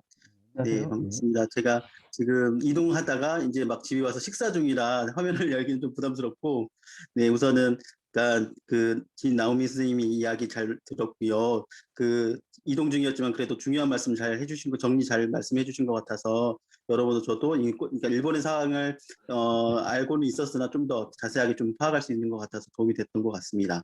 근데 이제 아무래도 일본과 또 대만의 상황을 좀 잘 설명해 주셨는데, 이 사실 이제 한국에서 활동하는 활동가로서 여러 가지 한국 상황 등이 좀 잘 공유되는 것도 필요할 것 같아서 이제 말씀을 좀 몇 가지 좀 드리면 좋을 것 같아서요. 그래서 좀 말씀을 드리면, 네네, 잘 아시겠지만 한국에서 이제 그 상황 등이 사실 뭐 이제 일본과 또는 뭐 대만 상황 등이 여러 가지 뭐 비교되기도 하고 사실 여러 가지로 이렇게 이상하게 아시아에서 제일 첫 번째 누가 먼저 이러한 진전을 이룰까 막 이런 이게 경쟁심도 간혹 있어요. 활동가들 사이에서는. 사실 이제 그런 것들을 보더라도 지금 각국의 상황들이 많이 이제 이전보다는 확실히 나아지고 있는데 한국적 맥락이 좀 확실히 좀 있는 것 같고 한국 상황에서는 여러 가지로 이제 제도적인 변화에 대해서 특히나 이제 이런 진전을 이루려고 했으나 가령 뭐 일부 보수 개신교 세력의 여러 가지 반대나 이런 게 뭐 막혀 있었던 그런 상황도 있었는데 사실 이런 것들이 뭐 보수 개신교 세력에 대한 그런 뭐 터무니없는 주장이나 사실 비논리적 뭐 비합리적 이런 주장에 대해서 사실 정치권들이 제대로 이제 그것에 힘을 내지 않고 용기를 내지 못했던 것이지 그 반대 세력의 그런 의견을 그냥 주장을 의견으로 받아들여서 그게 공동장의 그 힘을 갖게 했었던 이런 문제들이 사실이 존재하고 이것이 결국 그런 정치권이 그러한 의견들을 받아들였던 그래서 뭐 가령 이전에 있는 차별금지법에 대한 자진 철회했었던 거나 민주당이나 이런 상황들이 존재했었던 문제이기 때문에 사실 어떻게 보면은 그런 반대에 대해서 적극적으로 이야기하고 이제는 그것이 하나의 주장도 아니고 의견으로 받아들일 수 없다는 것들이 좀 더 확인되고 있는 것들이 계속 진전이 되고 있는 것 같고요. 그런 지점에서 최근에 이제 작년에 있었던 차별금지법 발의나 현재 그런 그 더불어민주당의 이제 평등법 발의는 중요한 시사점으로 보일 것 같고요. 이제는 이제 그런 우리 사회에 꼭 성소수자뿐만 아니라 일반적으로 차별금지 원칙이 다시 이제는 어떠한 이유로도 어떠한 차별금지 사유에 대해서도 이제 차별을 하지 말아야 된다 이런 원칙 등을 잘 확인하는 것들이 좀 지금 이루어지고 있는 것 같고요. 뭐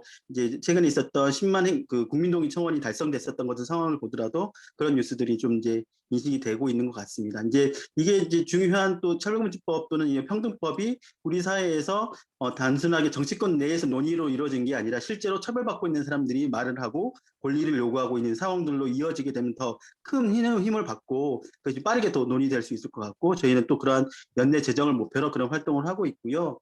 이제 그와 이제 더해서 직접적으로 이제 성소수자 관련한 권리 제도 개선과 관련한 부분을 좀 말씀을 드리면 이제 한국에서는 존재하고 있는 것 중에 하나가 또 문제적인 게 군형법 제92조 6이라고 해서 이제 군형법 내 그 군대 내에서 남성 간 동성 성관계 합의하에 성관계를 처벌하는 조항이 있죠. 이게 이제 군형법상 추행죄라고 표현하기도 하는데 이것이 지금 현재 아주 오랫동안 우리 그 군형법 내 존재하고 있었던 것이고 실제로 이것이 이제 뭐 군형법 상에서만 존재하긴 하지만 이 조항 자체만으로 상징적으로 우리 사회에서 남성 간 합의 안에 동성 간의 성관계가 문제가 있다 또는 이게 윤리적으로 문제가 있다는 걸 좀 보여주는 상징적인 조항입니다. 그런데 이제 이게 여러 상황으로 계속 문제 제기가 됐어 왔고 세 차례 정도 그 헌법재판소에 심리가 돼서 계속 합헌으로 결정이 났지만 지금 현재도 2017년에 그 인천지법에서 이제 위원 제청이 있은 이후로 현재에도 지금 심리 중에 있고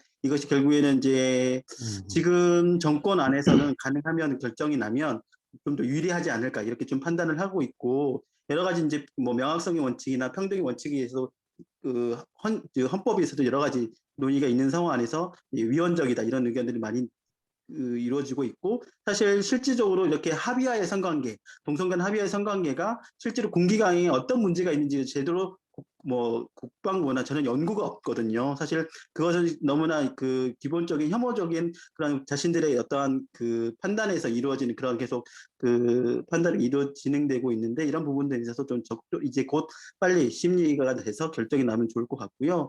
또 이제 진나오미 선생님께서 중요하게 이야기해 주셨던 동성혼과 관련해서 이 부분도 해서 저희가 계속 지속적으로 다양한 방식으로 동성혼과 관련한 문제 제기를 하고 있고 특히나 이제 말씀 주신 것 중에 지자체 안에서 이런 변화가 있는 게 너무나도 중요한데 일본과 좀 다른 상황은 우리나라는 이제 조례 하나를 사실 의회에서 이제 통과돼야 되는 부분이 있고 사실 일본에서의 그런 지자체 상황은 이제 도지사나 또는 의지가 있는 그런 시장이 결정할 수 있는 문제 권한이 있거든요. 그런데 우리나라는 아직 그런 상황이 아니어서 이런 부분들이 다 조례 안에서 의회에서 통과가 돼야 되는 문제이기 때문에 사실 그런 지점에서 지금 의회 지형 등이 물론 이제 더불어민주당이 압도적으로 많은 서울시도 마찬가지긴 하지만 이런 부분에서 아직도 정치권이 그것을 변화하고자 하는 의지를 읽지 못하고 시민사회나 이런 다양한 시대적인 그 의미를 읽지 못하는 것들이 너무나 보이고 그렇지만 이제 아무래도 서울시 안에서도 이런 데 관련한 좀 움직임은 사실 있고요. 이걸 뭐 발의가 된 조례도 하나 있는데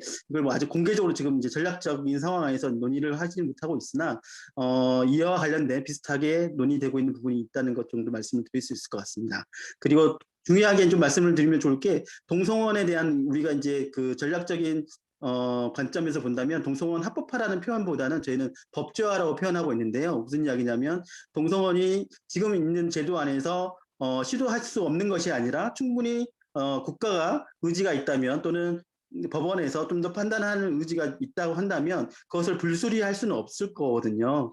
법적의 상황에서 그래서 불법이라고 표현하는 것보다는 그래서 합법을 해야 된다 이런 이야기가 아니라 불법 합법의 이야기가 아닌 법제화해야 한다 이런 표현으로 저희는 좀 더 전략적으로 쓰고 있는 부분이 있습니다. 그런 것에 대해서도 주변에 좀 잘 알려지는 게 좀 저희들도 필요한 것 같고요. 그리고 이제 말씀 주신 것처럼 트랜스젠더와 관련된 다양한 이제 그 인권의 문제점들이 우리 사회에도 너무나 잘 드러나고 있고 세계의 그런 변이수화사의 죽음과 관련해서도 너무나도 우리 사회에 그런 충격적인 상황들이 있었기 때문에 이런 부분에서도 빨리 변화가 있어야 된다는 목소리가 들려오고 있는 상황이기도 하고요.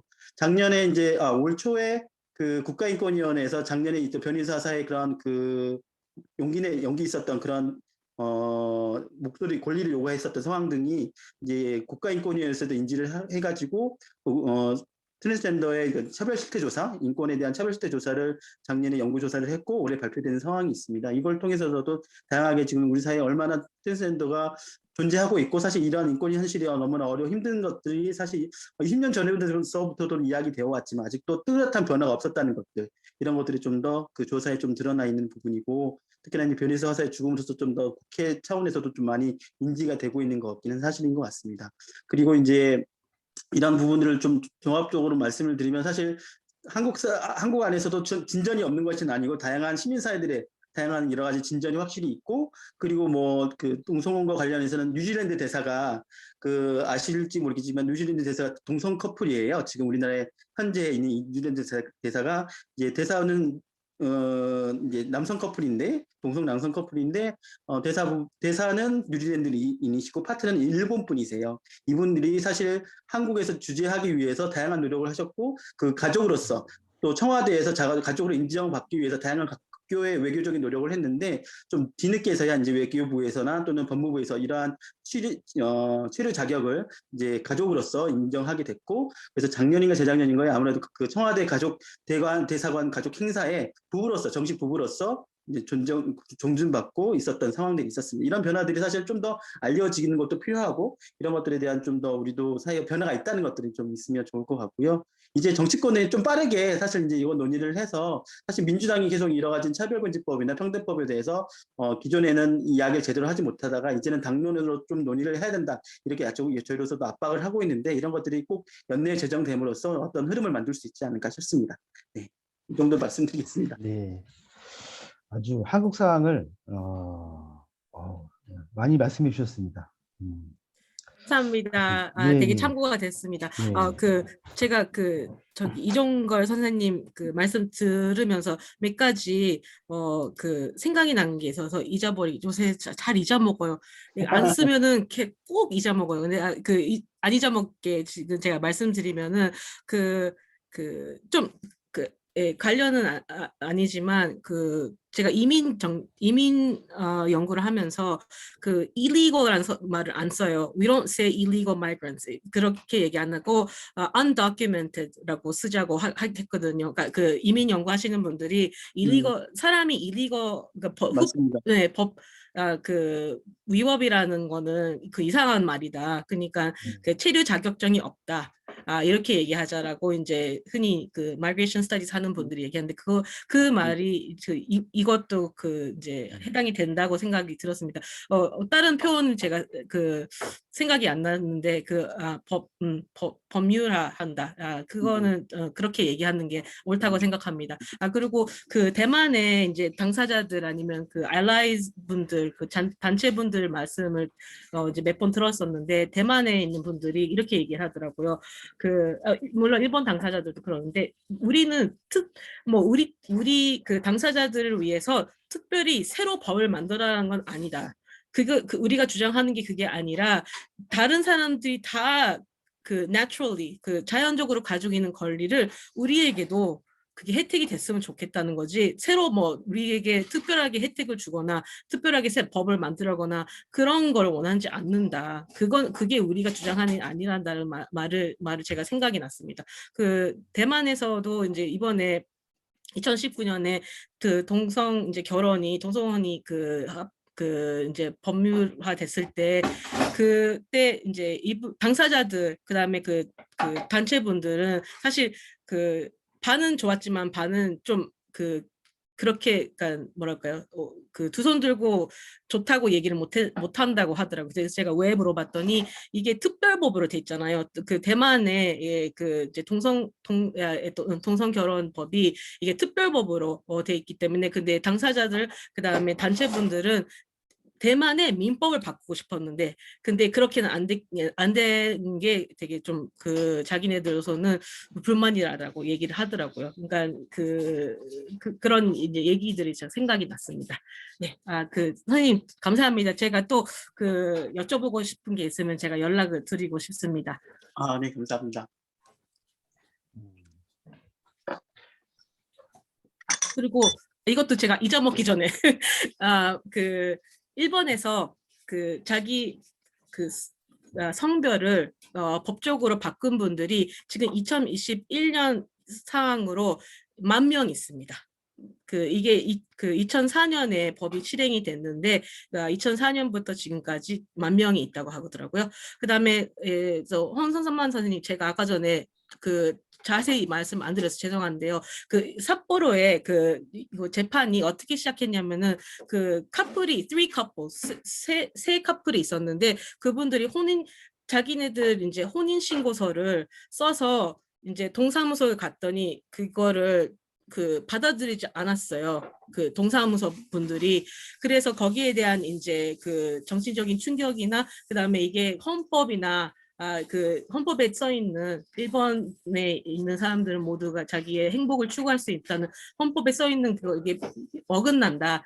그렇게 해서 이 세 커플이 또 민사법으로 그러니까 손해배상 100만 엔씩 손해배상을 청구를 한 게 이 재판의 시작이었습니다. 근데 또 이거의 최종 판결은 삿포로 법원의 판결은 동성 결혼을 인정하지 않는 거는 헌법에 어긋난다고는 했지만 손해배상 이거는 기각이라 그런가요? 인정을 안 했습니다. 그래서 손해배상은 없었지만 근데 이분들이 물론 금액 때문에 그런 게 아니라 손해배상 때문에 그런 게 아니었기 때문에 당사자들은 거기에 대해서 되게 물론 이제 하나의 큰 스텝이라고 이렇게 인터뷰에서도 답변을 하더라고요. 잘 들었습니다. 예. 이렇게 약간 좀 일본이랑 저희랑 법제가 좀 달라가지고 지방법원에서 위헌이 아니다라는 결정을 내릴 수가 있는가요, 일본은? 네, 내릴 수 있습니다. 한국은 헌법재판소에 가야 되는 문제. 일본에는 헌법재판소가 없기 때문에 그거는 이제 각각 이제 지방에서도 판결을 내릴 수가 있습니다. 네. 알겠습니다. 예. 그리고 맞다. 이것도 잊어먹기 전에 또 이종걸 선생님이 말씀하셨던 지자체의 사항이 다르다는 그거 맞습니다. 일본에서는 한국말을 깨어나다 그러죠. 좀 이제 선진적인 생각이 있는 시장이나 아니면 도지사 분들이 하자 이렇게 되면은 사실 그거는 가능하거든요. 그래서 삿포로에서도 2017년에 파트너십 제도가 도입될 때 그 전부터 서명 운동이 있었습니다. 여기 그 당사자들하고 그다음에 단체들이 서명 운동을 했는데 정말 이 정도 서명을 그 단체분들이 이제 하나씩 모아서 그거를 삿포로 시한테 가져갔어요.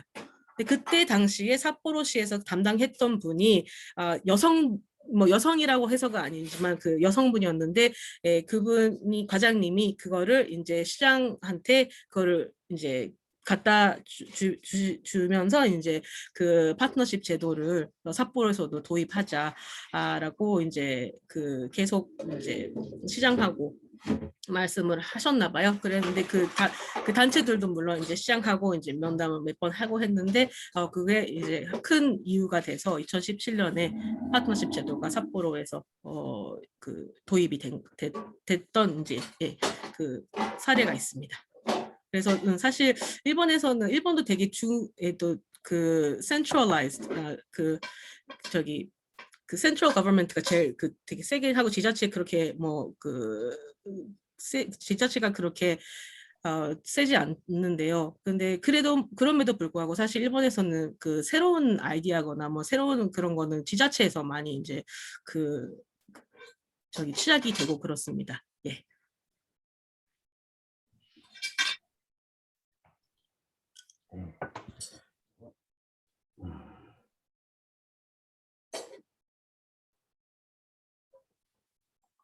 예. 자, 8시 반을 조금 넘어가겠습니다. 다른 분들도 또 화면 아직 꺼두고 계셔가지고 제가 얼굴을 못 봐서.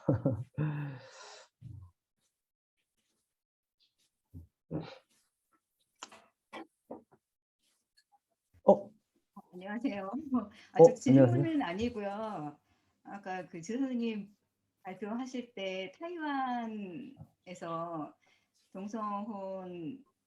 동성결혼법이 만들어지고 그 만들어지기 전에 했던 앙케이트 조사에서 70% 이상의 사람들이 찬성을 했다라는 게 있었는데, 사실 삿포로에서 이번에 3월 달에 위헌 판결 나기 전에 삿포로 시민들 인터뷰를 하거나 이런 매스컴에서 나오는 얘기들이 그 전날이나 그 전전날 계속 그 얘기를 하면서 사람들 인터뷰 내용에 거의 다 찬성하는, 이거는 위헌이다라는 그런 분위기가 먼저 있었어요. 그래서 물론 일본도 바람직하지는 않지만 그다지 바람직하거나 이런 건 아니지만 보통 사람들 그냥 일반적인 그런 생활 속에서 당사자들의 목소리를 쉽게 접할 수 있고 그런 것들이 이렇게 발현될 수 있는 분위기가 좀 한국하고 제일 큰 차이라고 하면 종교적인 면이 좀 클 것 같긴 한데, 어찌됐든 매스컴이나 이런 곳에서 좀 더 적극적으로 당사자들의 목소리를 낼 수 있는 걸 좀 더 많이 만들어야 되지 않을까, 그런 사회적인 분위기가 좀 만들어지는 게 좀 중요할 것 같다라는 생각이 좀 들더라고요. 종교적인 차이라고 하는 게 이렇게 일본은 그런 영향이 거의 없다는 그런 말씀이신 거죠? 저희 같은 경우에는 그 보수 개신교에서 적극적으로 혐오 발언을 하고 있는데, 사실 일본에서 혐오 발언을 하는 사람들이 있지만 이게 종교 때문에 그걸 가지고서 혐오 발언을 하는 건 사실 저는 그렇게 접한 게 별로 없어서 그런 부분은 조금 다른 것 같아요. 이 정치가들이 그 생산성 이야기는 한 적이 있습니다.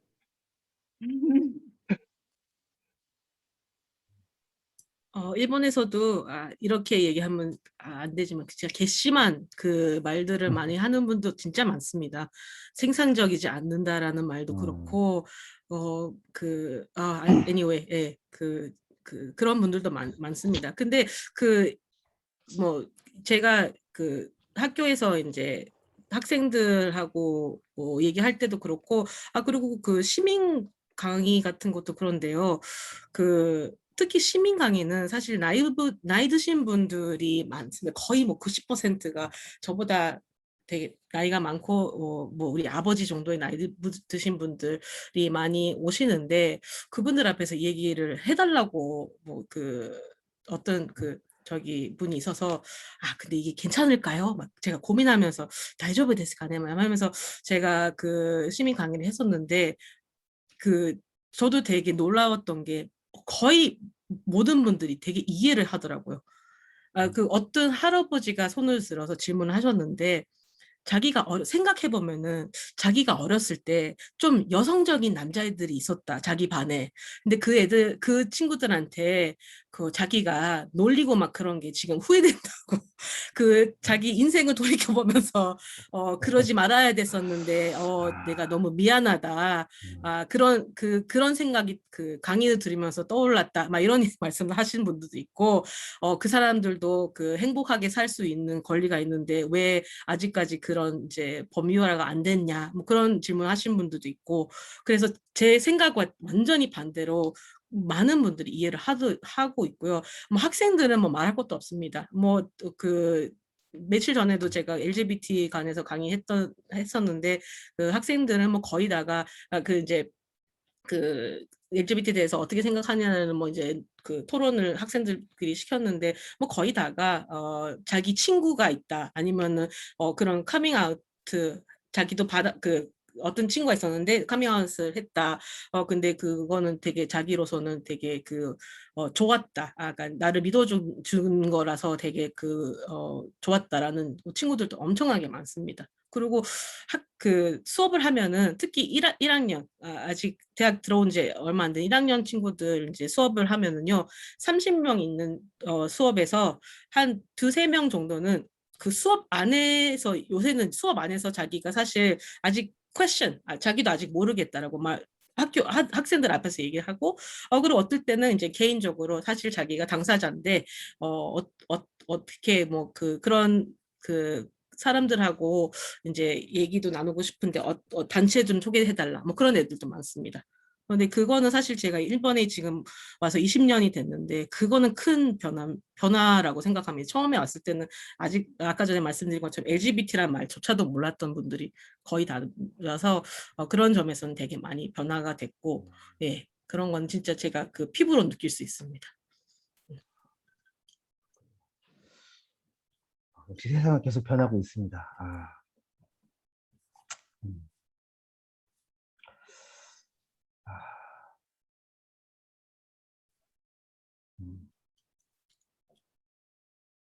아까 그 할아버지 말씀하시는 거 보니까 저도 제 기억에 초등학교 때 우리 반에 그런 애가 있었던 것 같아요.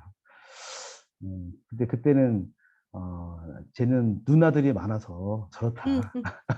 그래서 누나들 영향으로 저런 거다라고 이렇게 맨날 놀리고 그랬는데 저도 후회가 됩니다. 그때 그러면 안 되는 거였는데.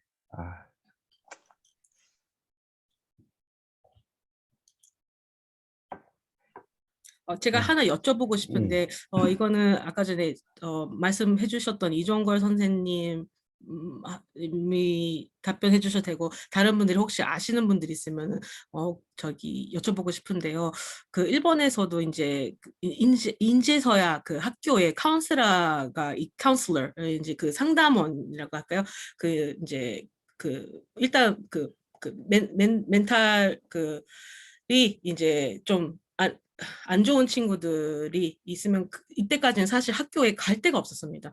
그러니까 저기 조금 아프고 이렇게 뭐 다치거나 하면은 이무실이라 그러나 한국말로 이무실이 있었어요. 이무실은 있는데 이때까지는 이무실에 가라고 했어요. 그런 상담은 이무실로 가라고. 근데 이무실에 있는 분들은 그냥 간호원이거든요.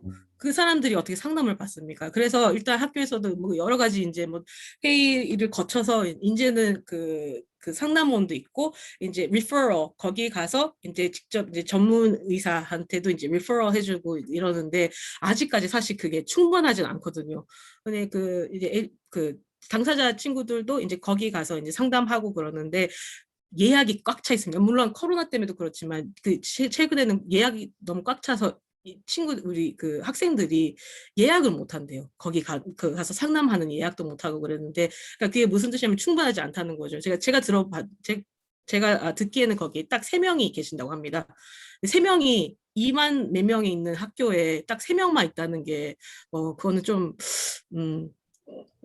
아직까지 충분하진 않는데 한국에서는 어떻습니까? 한국의 대학교나 그리고 학교 그냥 초등학교 뭐 중학교 고등학교 이런 데서는 그런 카운슬러나 그런 분이 있는지.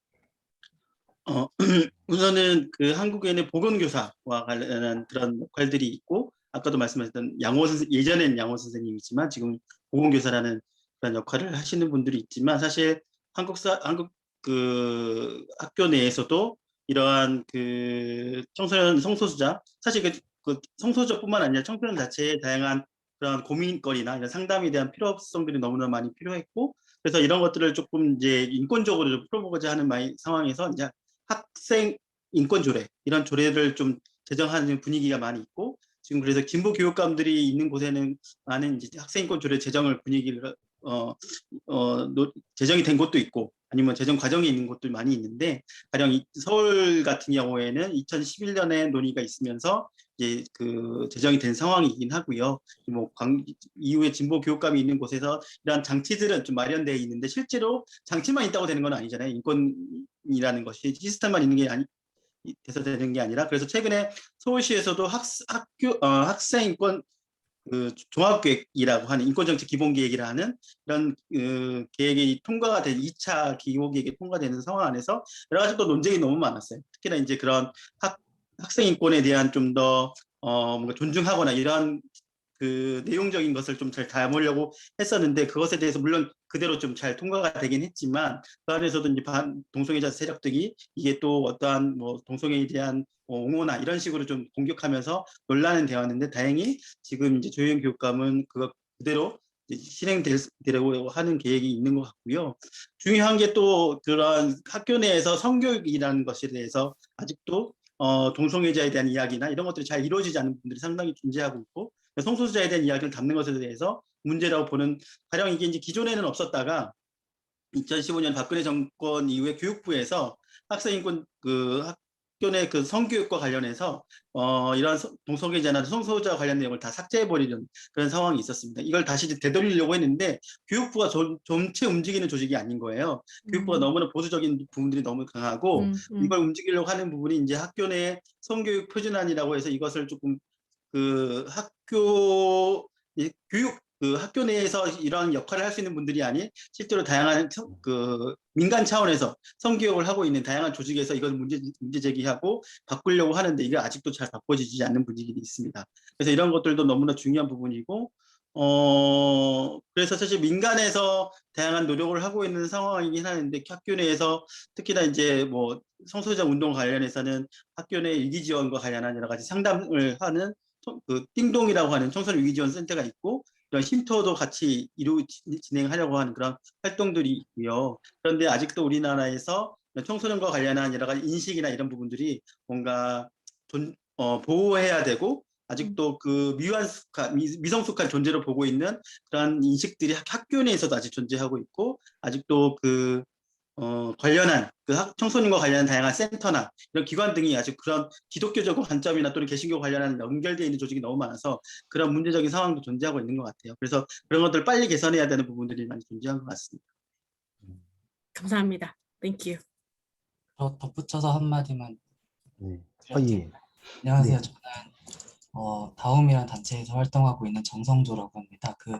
방금 이종걸님이 말씀해주신 거에 덧붙여서 한 가지만 좀 소개를 해드리고 싶어서, 아까 그 학교 내에서 상담 관련해서 말씀을 해주셨잖아요, 일본에서. 근데 한국에서는 그 위클래스라고 해서 초중고등학교 내에서 이제 학교하고 교육청하고 지역사회 연계해서 이제 상담을 진행할 수 있는 1대1로 상담을 진행할 수 있는 위클래스라는 체계를 마련해 놓고, 지금 학생들 상대로 뭐 진로 고민이라든지 아니면 개인적인 여러 가지 고민들 이런 것들을 상담을 해주는 역할을 지금 하고 있는데, 문제는 여기서 이제 성소수자 관련된 어떤 가이드라인이나 매뉴얼도 지금 만들어지지가 않고 있고, 그리고 이게 1대1 상담이라고는 해도 사실 학교라는 공간 안에서 진행되기 때문에 비밀 보장이 안 되는 경우들이 많이 있고, 그리고 이 상담하시는 분들 자체가 성소수자에 대해서 교육을 받아본 적이 거의 없는 분들이 상당히 많기 때문에, 이분들이 오히려 이렇게 성 정체성에 관련된 고민을 상담하러 갔을 때 오히려 컨버전 테라피라든지 이런 것들을 제한한다거나 약간 심한 경우에는 약간 이런 경우도 있어서 지금은 오히려 학교 내 이 클래스라고 하는 이 상담 제도가 청소년 성소수자들한테는 도움이 되기보다는 오히려 약간 거기 가면 안 돼. 약간 이런 식으로 좀 얘기가 되고 있는 상황인 것 같아요, 지금까지는.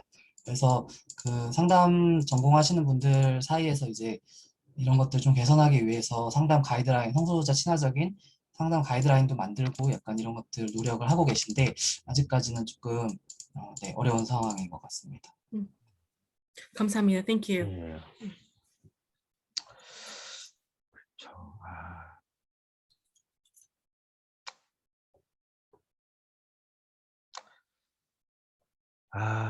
정말 국가 이런 데 돈 좀 많이 써야 되는데, 진짜.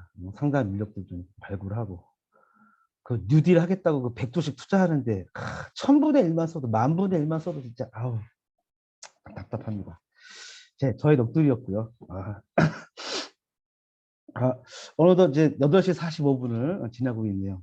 오늘 참 귀중한 얘기 많이 좀 했던 것 같고, 이제 슬슬 이제 마무리할 시간이 이제 다가오고 있는데, 혹시 뭐 질문을 한 번 더 하고 싶은 분 있으면 한번 해주시고, 그렇지 않으면 지나오미 선생님께 마지막 얘기를 들으면서 정리해보는 시간을 갖도록 하겠습니다. 혹시 요거 좀 궁금하다.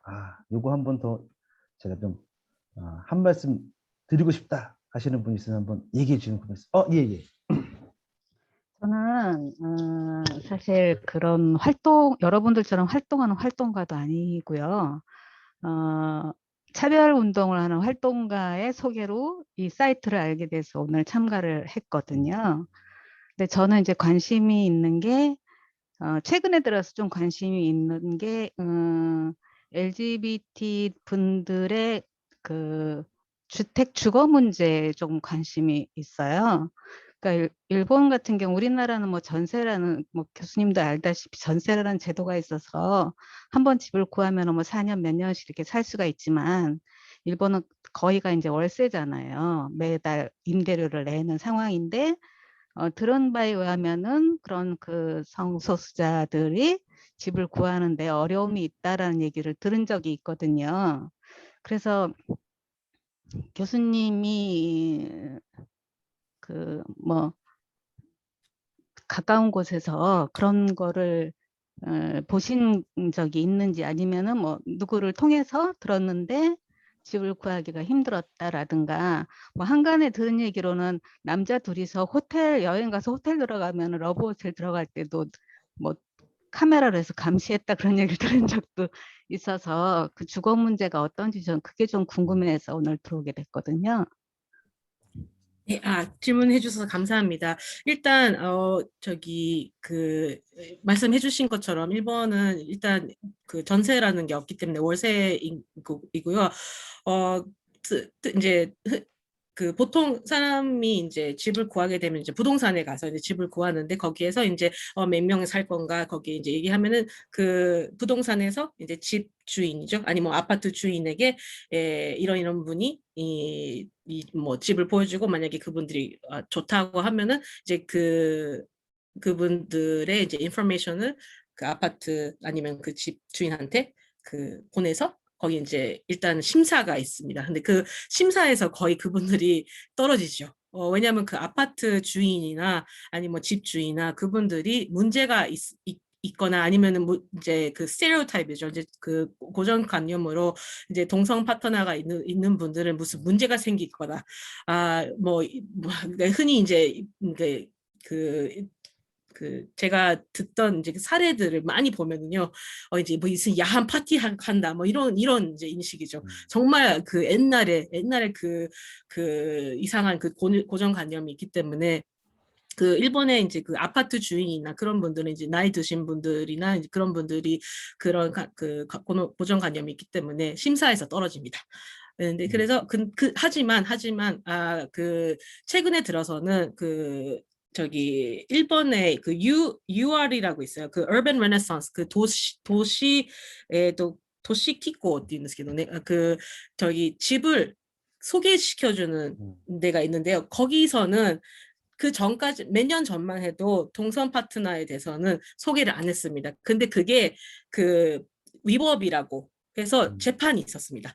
그 후로 그분들이 이제 동성 파트너도 집을 이제 소개시켜줘서 지금은 그래도 예전보다는 동성 파트너도 집을 구할 수 있게 됐습니다. 그리고 회사에서는 그 이제 결혼한 상태면은 그 이제 회사에서 일부를 내주고 이제 아파트를 이제 카리아게라고 일본어로 하는데 카리아 자기 아니면 그 회사가 가지고 있는 그 도미토리에 이제 결혼하면은 그거를 이제 두 사람이나 뭐 애가 있으면 뭐 3명 그 뭐 3day 이렇게 그 회사에서 마련해 주거든요. 근데 그게 동성 파트너면 이때까지 물론 기업에서는 그 집을 안 줬죠. 그거를 마련을 하지 않았는데 그 모든 회사는 아닙니다. 아직. 근데 뭐 브리지스톤이나 아까 전에 제가 소개시켜 드렸던 그런 데는 이제 좀 그 선진적인 그런 기업들은 동성 파트너도 집을 그렇게 마련해주고 있는데 그게 조금씩 지금 확대하고 있습니다.